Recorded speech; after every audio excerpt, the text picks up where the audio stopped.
lakuna, maiiwasan. Claire, isasabay daw raw ako ni Miguel pag-uwi.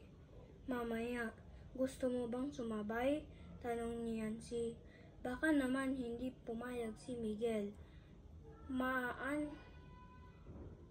Tala ang pag-uwi niya kung dalawa pa tayong ihahatid niya.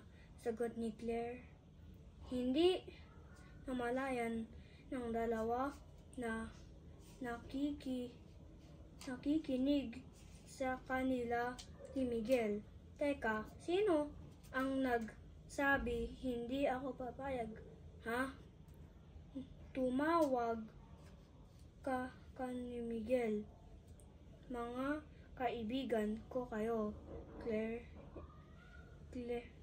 Yancy. Kaya masaya akong sumabay kayong pauwi, Kapituko. Kayong dalawa. Kaya laging magkasama tapos isa lang ang isasabay ko. Papayag naman si Mang Daniel. Mabait at maunawain ang driver namin iyon. Isa pa, nan din naman namin ang mga bahay ninyo.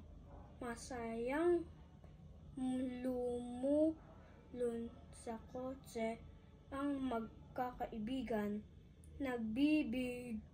Nagbibidahan sila ng matawag ng ang kanilang pansin ng humahagibis na ambulansya.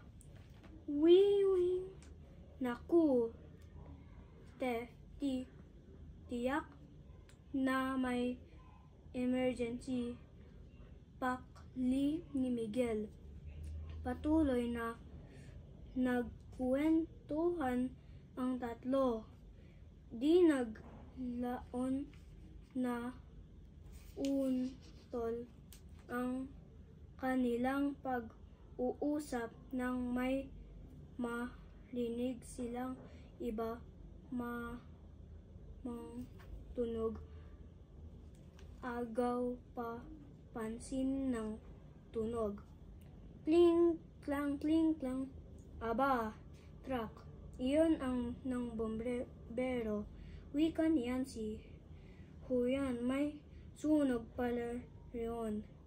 Halos pasigaw na sambit ni Claire sabay turo sa makapal na usok na abot tanaw lamang nila. Itim na itim ang usok. Ay, kaya pala nag-uumpisa ng maging usad pagong ang takbo ng mga sasakyan. Maya-maya traffic na. Banggit ni Miguel. Pakinggan ninyo ang sabay-sabay at sunod-sunod sa busina ng mga pampasahero jeep. Pip, pip, pip, pip. Hindi na nakatiis na hindi sumali sa usapan si Mang Daniel. Isang sakuna na naman iyan na dulot ng pagiging pabaya ng tao. Ano po ang ibig ninyo sabihin? usisa ni Miguel na ang mga sakunang nangyayari sa paligid ay maaaring maiwasan kung ang bawat isa lamang ay matututong mag-ingat, ani ng Mang Daniel. Tama si Mang Daniel. Ayon niya si